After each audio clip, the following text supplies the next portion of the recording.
안녕하세요. 신구약 중간시대 두 번째 강의를 시작하겠습니다.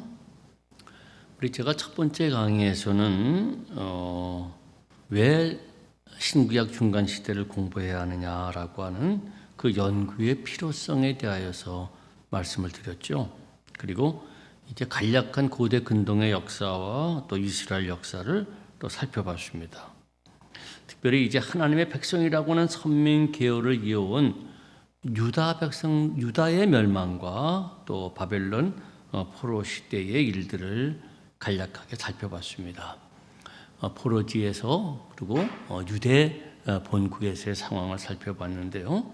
이 둘 다 모두 예루살렘 성전이 무너져 없기에 유대인들의 종교 생활은 희생 제사는 폐지되어지고 할례나 특별히 율법 교육 그리고 안식일 준수가 강조되어졌다라고 하는 것이고, 이 율법 교육을 위하여서 회당 제도가 생긴 것이 바로 이 바벨론 포로 때다라고 하는 말씀을 드렸습니다.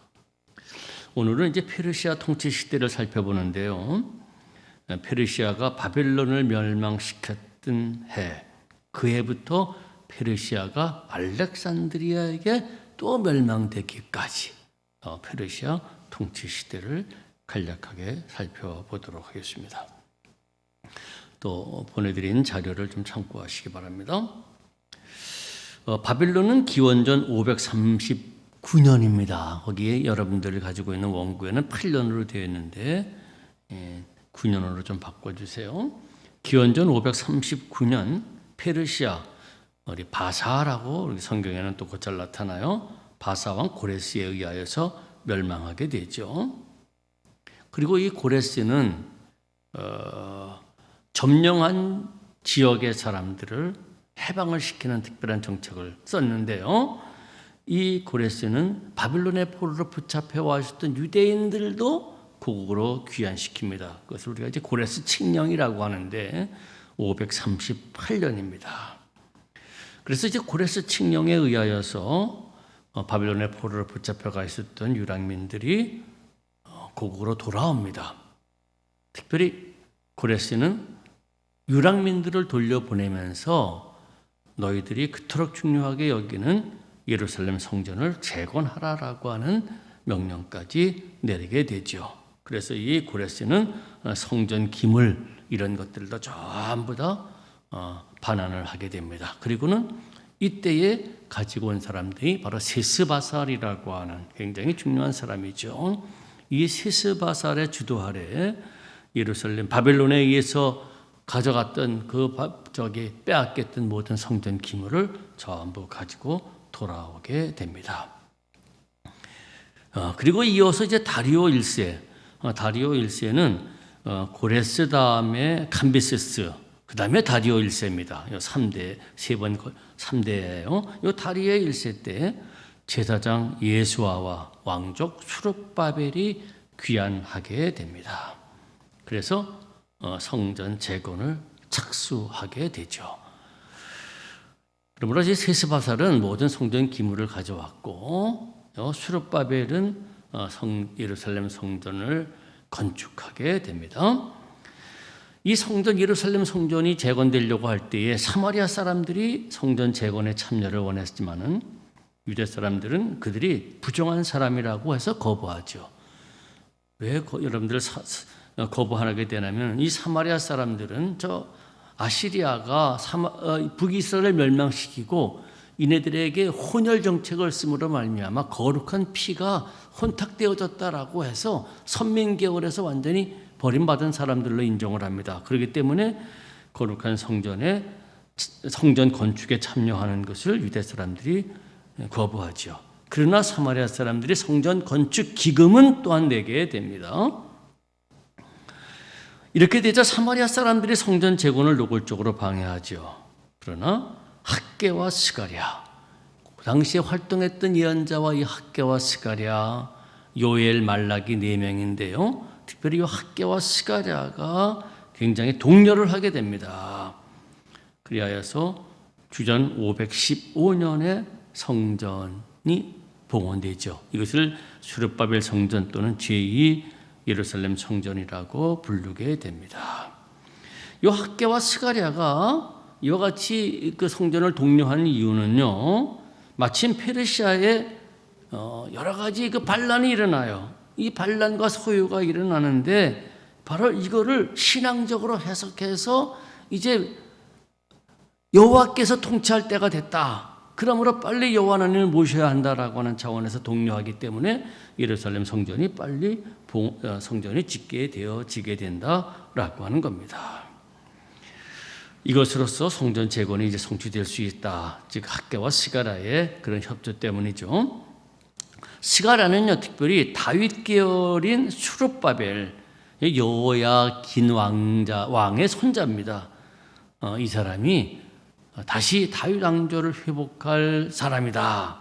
그래서 왕관까지 준비하게 되죠. 이 수룹바벨이라고 하는 말이 아카디어로서 제르바벨리, 즉 바벨론의 순, 제마흐라고 하는 이 순이라고 하는 말이 가지라고 하는 뜻이에요. 이세 가지에서 새싹이 돋는다라고 하는, 그러므로 이 수룹바벨을 스가랴는 다시 다윗 왕조를 이을 사람으로 생각까지 했죠. 그러나 불행하게도 이 수룹바벨은 웬일인지 모르게 역사 속에서 사라져 버리게 됩니다. 그 밑에 부분을 보십시다. 기원전 515년부터 460년까지, 즉 성전이 재건되어지고 굉장히 한 40년 동안 이 새로운 유대 공동체는 몰락의 시대예요. 성전은 세워졌음에도 불구하고 굉장히 몰락의 시대입니다. 이 유다, 에후드라고 불리는 이 유다 사람들은요, 페르시아의 분할 통치 구역 20개 중에 하나인 이 강 건너편, 우리 이제 에스라에 보면 강 건너편이라고 하는 단어가 많이 나오는데 이 고유명사예요. 아바르나하르라고 하는 하나의 지역 이름입니다. 강원도, 충청도 하는 식으로 이 아바르나하르라고 하는 강 건너편 통치 지역 하나예요. 그 지역의 총독인 다뜨네의 통치를 받는 식민 통치였습니다. 그런데 메시아로 기대했던 수룹바벨이 사라져 버려요. 다시 절망에 빠져요. 그러면서 제사장들과 백성들이 성전 제사에 무관심하지요. 그리고 우상 숭배를 일삼아요.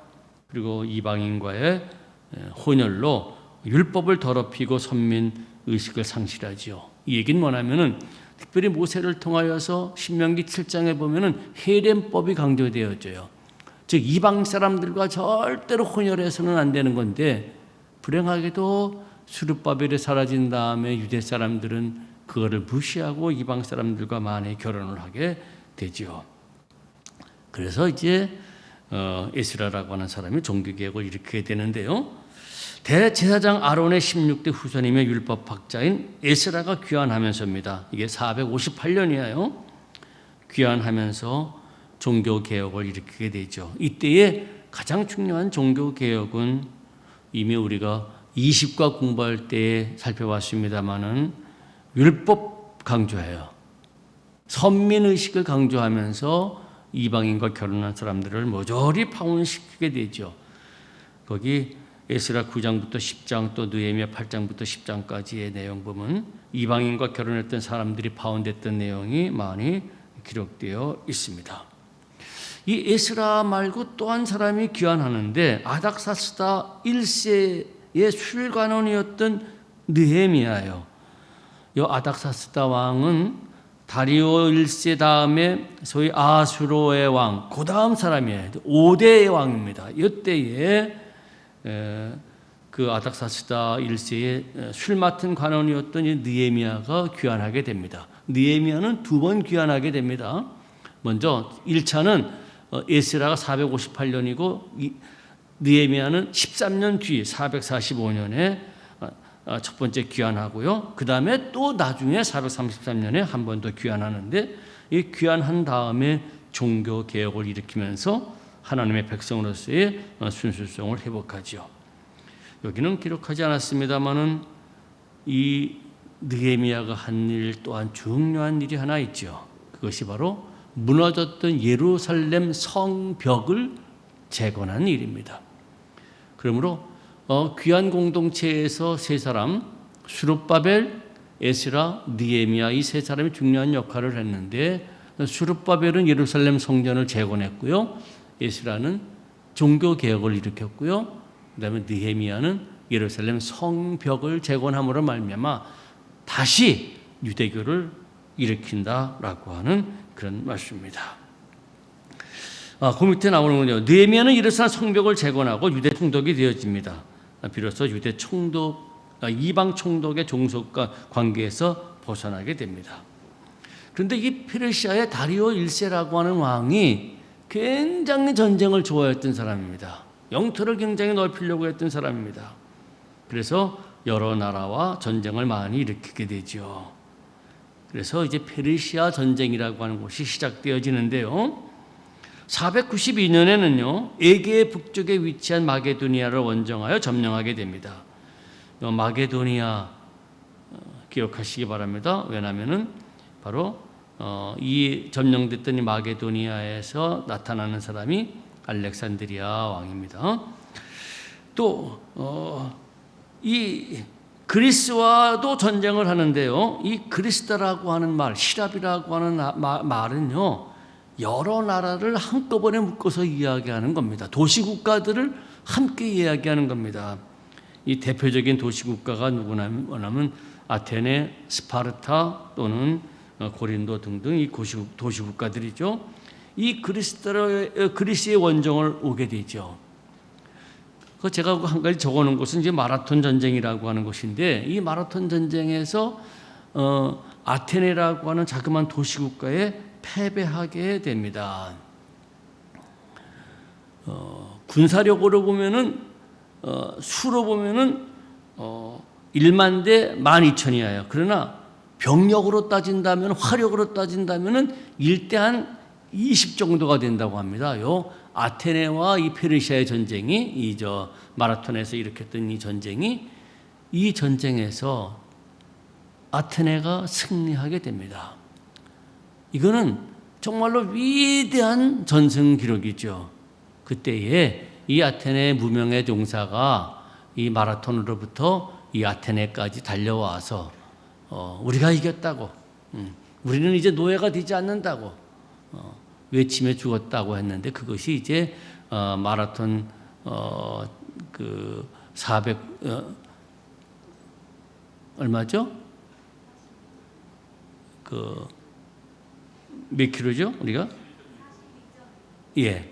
그 킬로를 뛰는 그 거리였다고 이렇게 이야기를 하죠. 제가 여기 말씀드리려고 하는 것은 신약의 유앙겔리온이라고 하는 말이 나옵니다. 복음이라고 하는 말이에요. 이 복음이라고 하는 유앙겔리온이라고 하는 뜻이 뭐냐면은 승전보입니다. 또 승전한 사람들에게 주었던 선물입니다. 예, 유앙겔리온. 그래서 우리 복음서에 유앙겔리온이라고 하는 얘기가 수없이 복음이란 말이 수없이 많이 나오는데, 우리는 승리했다. 우리는 이제 노예가 되지 않는다. 우리는 자유인이다. 그런 얘기예요. 예수 그리스도가 오심으로 말미암아 우리는 이제 더 이상 죄의 노예가 아니다. 뭐 그런 표현이에요. 우리는 자유인이다. 우리는 죽지 않는다. 이제 그런 말이 여기서부터 유래됐다라고 이렇게 이야기를 합니다. 역사적으로는 좀 뒤집어졌습니다만은 크세스 1세 이게 아수로의 왕이에요. 이 아수로의 왕은 에스더서의 배경이 되는 것이죠. 기억하시죠? 이 에스더서는 5두루마리라고 하는 메길로스 5두루마리 때 읽혀졌던, 불임절에 읽혀졌던 성경 아닙니까? 이 에스더서의 배경이 되었던 아수로 왕, 요 아수로 왕인데, 이 왕은요 480년 살라미스 해전에서 아테네 군대에 대패합니다. 이 전승사는 우리 이순신 장군의 명랑해전과 같이 아주 유명한 해전으로 기록이 되어집니다. 즉 페르시아 해군 800척이 아테네 370 소형 이 3단 노젓는 그런 배에 이제 패배가 되는데, 이렇게 협곡으로 끌어들여서 패배시켰다라고 이렇게 얘기를 합니다. 그때에 데미스토클레스 장군이라고 하는 이 장군의 전략이 굉장히 중요했다라고 하는 얘기가 나옵니다. 이 페르시아가 계속 이 아테네를 계속 공격해 오자 델로스라고 하는 동맹을 맺게 됩니다. 이 델로스라고 하는 것이 뭐냐면은 도시국가들, 시랍의 여러 도시국가들이 연합하여서 페르시아 공격을 대비했던 거예요. 이 델로스 섬, 여기 아테네에 있는 델로스라고 하는 곳인데요. 이 섬에 본부를 두었기에 델로스 동맹이라고 얘기를 하죠.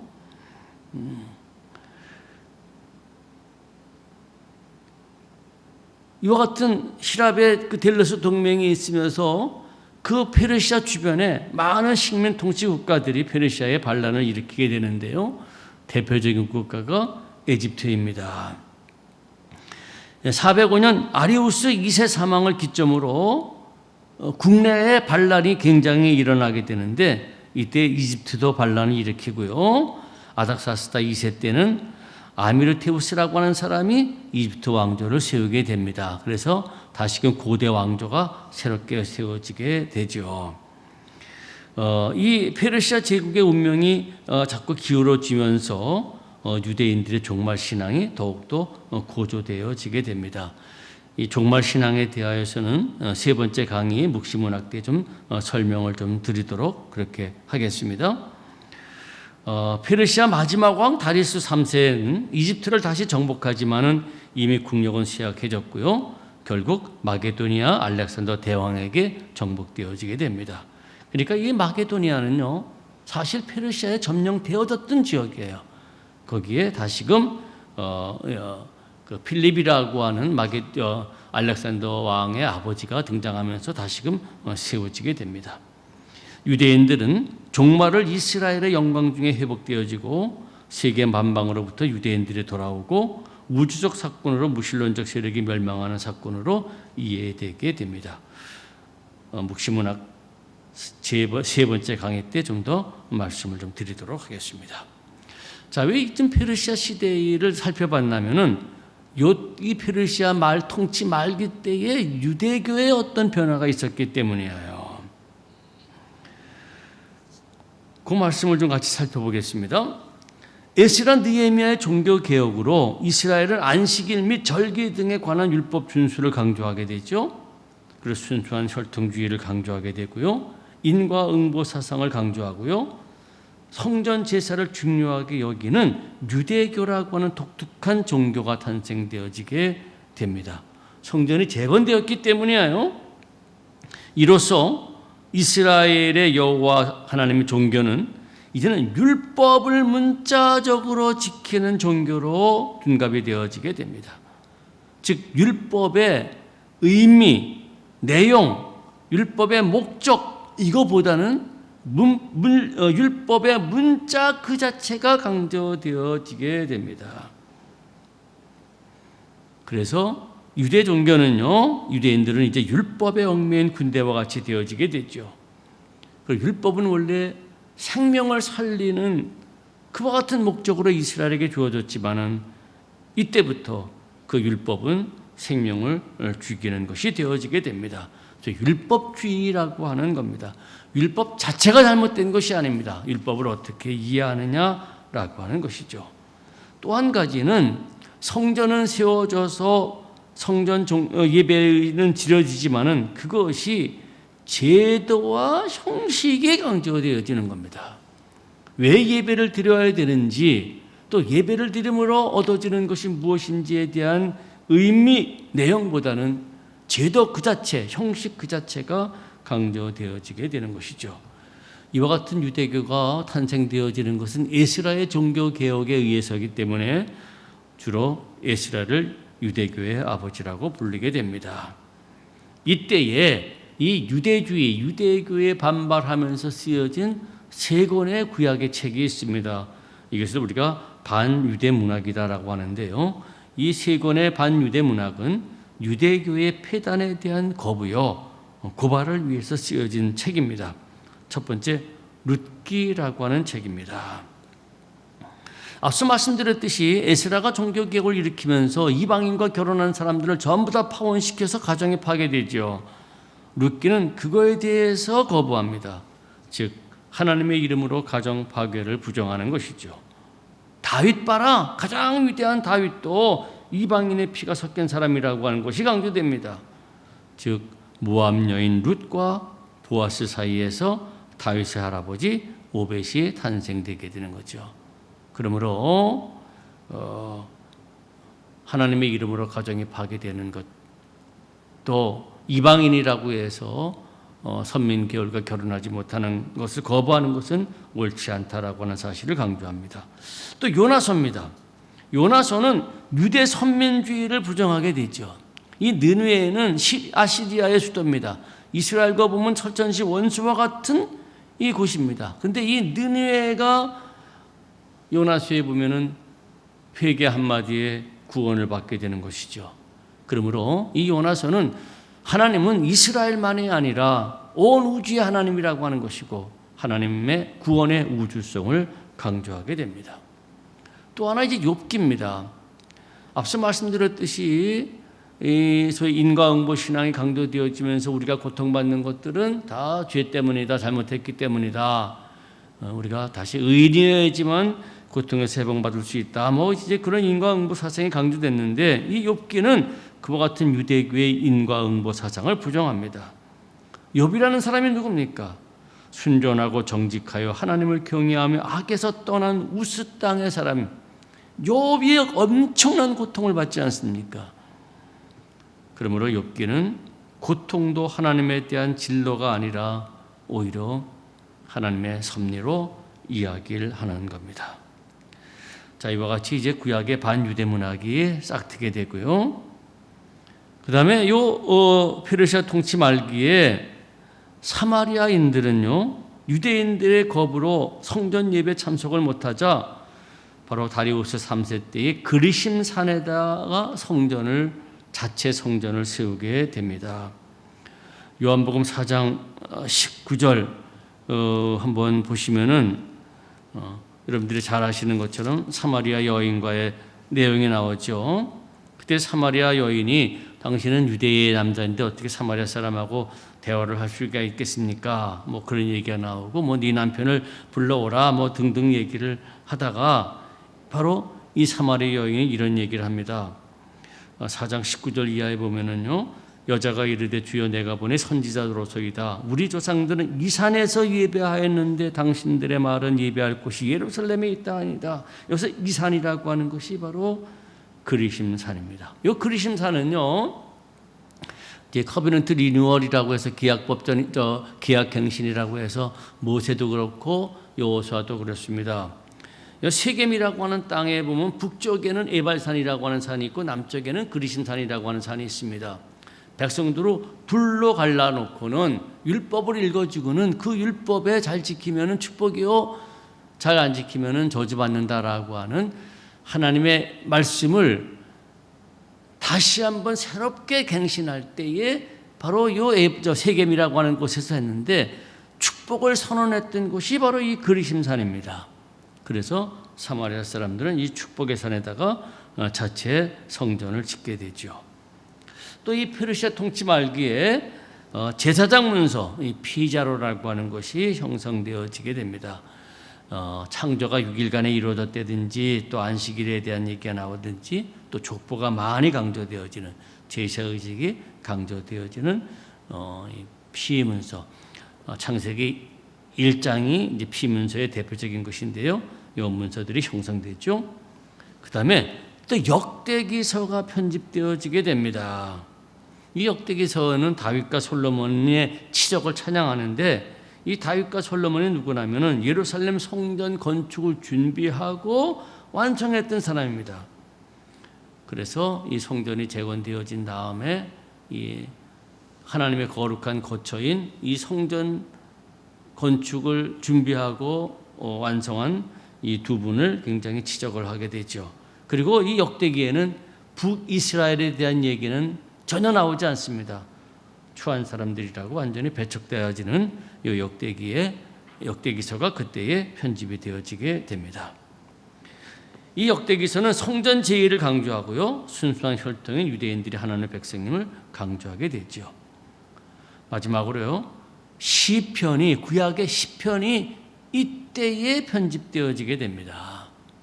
이 시편은 토라의 구조인 토라가 창세기, 출애굽기, 레위기, 민수기, 신명기라고 하는 모세 오경이라고 하는 말이 아닙니까? 이 오경의 구조처럼 시편도 편집이 됩니다. 그래서 시편도 여러분들이 잘 보시면은 5권으로 되어 있습니다. 1권이 1편부터 41편, 2권이 42편부터 72편, 3권은 73편부터 89편, 4권은 90편부터 106편, 5권은 107편부터 150권. 이렇게 시편도 5권으로 모세오경, 이 토라와 같은 구조로 편집이 되어지게 되는데, 이것도 역대기와 깊은 관련이 있습니다. 왜냐하면 역대기에는 성전에 대한 성전 예배가 많이 강조되어지는데, 이 시편은 주로 성전에서 하나님을 찬양했던 것이기 때문에 시편은 역대기와 깊은 관련이 되어서 그때에 편집이 되어지게 됩니다. 자, 여기까지 우리가 페르시아 시대에 이스라엘에 어떠한 일이 있었으며 또 우리 성경과 관련된 일이 무엇이었는지를 살펴봤습니다. 우리 두 번째 강의를 마치겠습니다. 감사합니다.